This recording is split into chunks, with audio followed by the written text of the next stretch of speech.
début. Un deuxième essai et 3 pour les Alouettes avec Pringle qui gagne le premier jeu, se rend jusqu'à la ligne de 45, un gain de 4 pour le porteur de ballon des Alouettes qui la semaine dernière a gagné 107 verges. Oui, c'est un deuxième effort de Mike Pringle ici qui l'a aidé à aller chercher le premier jeu. Regardez bien, tout s'amorce du côté gauche. Je pense que Pringle va essayer de revenir vers la droite.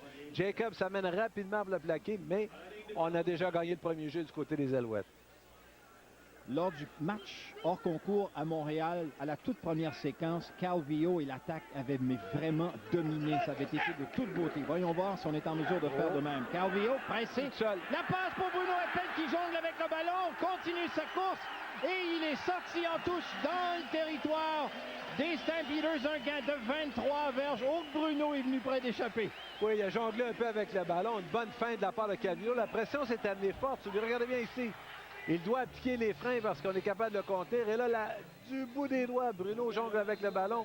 Par la suite, s'en va vers la ligne de côté. On tente de le plaquer, mais on ne reste pas sur ses jambes prior. Et finalement, on pousse Bruno Eppel en touche. Belle exécution de la part des Alouettes. C'est ce jeu-là qui avait précédé la passe à l'appel pour le toucher de Pringle lors du match la semaine dernière. Oh, quelle était belle la fin. Calvillo trouve son receveur.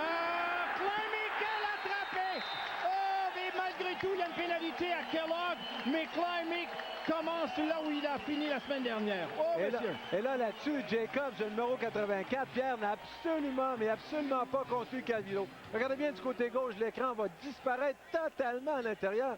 Et là, Anthony aurait pu courir, aurait pu lancer. Il fait tout simplement lober le ballon. Et ce faisant, Kellogg, c'est discutable cette pénalité-là, Pierre, parce que regarde, c'est très serré. Et quelle attrapée la part de Jack Climie. Et là, l'attaque des Alouettes est en branle. Un gain de 27 verges. Ça ressemble à ce qu'on a eu lors du match dont je vous parlais tantôt.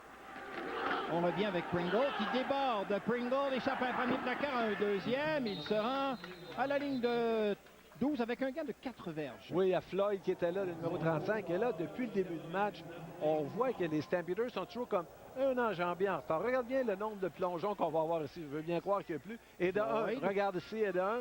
Là, un deuxième, on ne reste pas sur nos jambes pour aller au contact. Et avec un bonhomme comme Pringle ou tout autre porteur de ballon, tu n'auras pas de succès, Pierre. Les Alouettes sont profondément en territoire ennemi, à la ligne de 11. Alors, les gens qui sont arrivés ou qui arriveront un petit peu en retard, manque une première série. Oh, on a bougé très rapidement. Pénalité.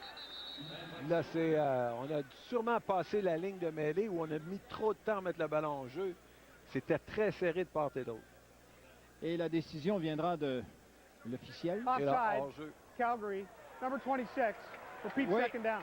C'est Ricky Bell qui a bougé trop rapidement, qui a quitté son poste. Et là, Wally Buono qui parlait justement du manque de discipline des siens. Du côté droit de l'écran. Même chose. Oui, regardez bien ici. Je ne sais pas si on va le voir. Il est obligé de revenir sur ses pas.